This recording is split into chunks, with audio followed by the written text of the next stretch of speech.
Victoire du Real de Madrid contre le Deportivo, 2-1, le Real qui remet la pression sur le Barça. Enfin, je crois. Les amis, bienvenue sur Alles Foot. On va parler du Real de Madrid, mais avant tout, je vous laisse vous abonner à la chaîne et merci à ceux qui ont rejoint la chaîne récemment à laisser le like pour faire monter la chaîne petit à petit. Le Real de Madrid revient à 6 points du Barça qui a un match en retard et qui doit affronter le Celta Vigo. Il remet la pression sur le Barça, mais selon moi, il ne remet la pression à personne.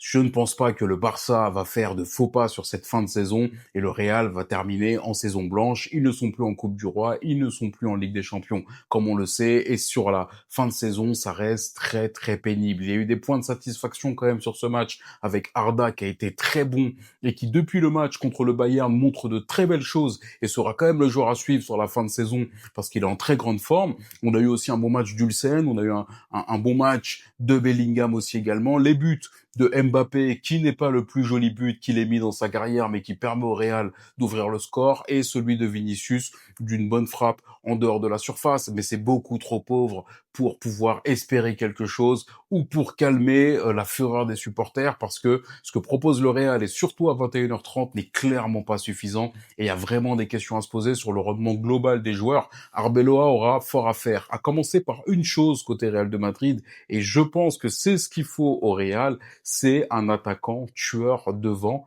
qui soit un point de fixation et qui ne bouge pas. Mbappé remplit ce rôle et était venu remplir le rôle de numéro 9, mais on le retrouve soit sur le côté droit, soit sur le côté gauche, et il est jamais vraiment dans la position du numéro 9 et ce qu'on attend. Ce qu'il faut au Real de Madrid, c'est un point de fixation, un joueur qui pourrait être trouvé justement lorsqu'il y a des contre-attaques avec des longs ballons, un joueur capable de remiser sur Mbappé ou Vinicius, capable d'avoir les défenseurs dans le dos, et aussi être à la réception des centres, et ça on va reparler. Tant que le Real n'aura pas recruté un troisième attaquant en plus de Mbappé et Vinicius d'un profil différent, le Real n'y arrivera pas. Alors oui, il y a Brahim, il y a Mastantuono par exemple, mais ça reste un peu dans les mêmes dans le même profil qu'Mbappé ou Vinicius, des attaquants un peu remuants et le remuant. Et le fait d'avoir l'attaquant comme point de fixation pourra permettre justement de stabiliser cette attaque, notamment contre des blocs bas. Parce qu'ils ont été en difficulté contre le Deportivo, une fois que les joueurs du Deportivo étaient bien revenus dans leur surface et bien compacts, il n'y a plus personne au Real. Il n'y a plus personne sur les attaques placées. C'est laborieux, ils ont des difficultés à combiner, ils sont très bons en contre-attaque, transition rapide, quand Mbappé ou Vinicius jouent les individuels chacun de leur côté, mais quand il s'agit de retrouver de la cohérence collective et de l'animation offensive, il n'y a plus personne au Real de Madrid. Et justement, si on a ce point de fixation devant, pour eux, ce sera bénéfique. À l'image du Barça ou du Bayern. On commence par le Barça qui a Ferran ou Lewandowski. Ils ont Ferran ou Lewandowski qui peuvent bénéficier des ballons de Yamal ou de Rafinha ou de Rashford notamment.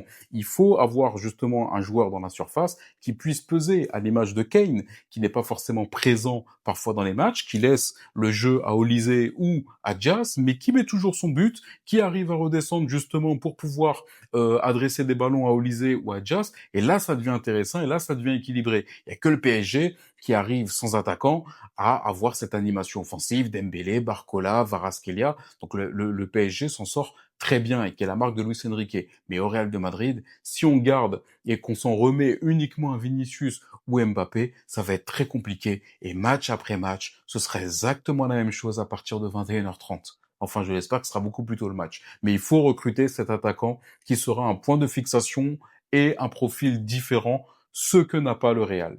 Au moment où on se parle, le Real n'a pas cet attaquant tueur en point de fixation devant. Un attaquant capable d'être dans la surface de réparation et de récupérer aussi les centres.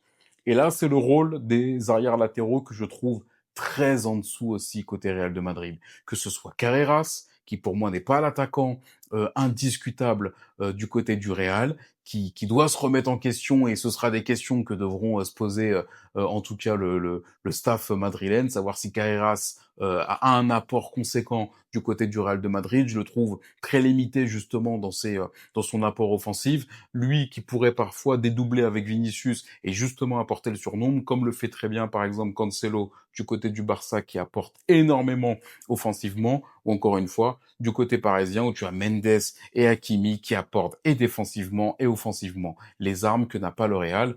Arnold aussi se repose énormément sur sa patte droite, et il sait qu'il a un très bon pied et se repose là-dessus et a des difficultés à être tranchant offensivement. Donc ça aussi, c'est un recrutement à prévoir, que ce soit l'attaquant et que ce soit les défenseurs latéraux qui doivent soit apporter, soit les changer tout simplement pour pouvoir concurrencer les équipes européennes qui ont Koundé, Cancelo et qui apportent aussi énormément et qui pourront justement trouver l'attaquant en variant leur animation offensive, que ce soit sur des centres, que ce soit sur des contre-attaques.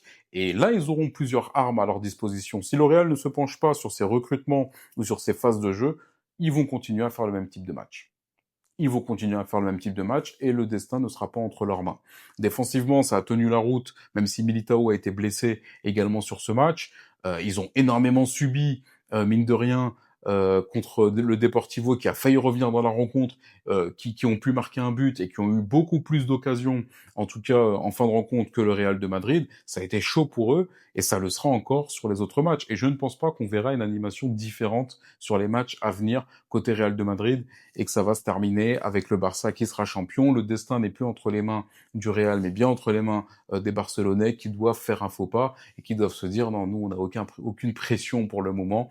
Ce qu'on voit, c'est une équipe limitée du Real qui prend les 3 points, mais qui, à mon avis, va plus fauter que le Barça. Donc ce sera ces questions à se poser, mais vivement que la saison se termine du côté du Real de Madrid. C'est l'une des pires saisons, une saison catastrophique, je pense, pour eux. Pas de Coupe du Roi, pas de Ligue des Champions, un titre qui est à des années-lumière d'être gagné, et justement tous ces ajustements à réaliser dans l'effectif du Real de Madrid. Je pense qu'il y a du renforcement à faire et un gros travail d'Arbeloa sur l'animation offensive. Milieu de terrain, on l'a dit, il n'y a pas forcément de choses, si ce n'est Camavinga qui a été encore une fois sifflé et qui ne devrait pas s'inscrire dans l'effectif madrilène sur l'année prochaine, et je lui souhaite en tout cas de trouver un club qui pourra le relancer, même si c'est pas terminé, mais je vois pas comment il peut revenir, si ce n'est avoir de grosses performances, mais là il est clairement pas le bienvenu du côté de Madrid. Donc n'hésitez pas à me dire ce que vous en pensez de cet effectif madrilène en commentaire, si ils doivent recruter justement un attaquant, un défenseur, quels sont les joueurs qui doivent cibler, et qu'est-ce que vous avez pensé bien sûr du match du Real contre le Deportivo. Et moi je vous dis à très vite pour une prochaine vidéo.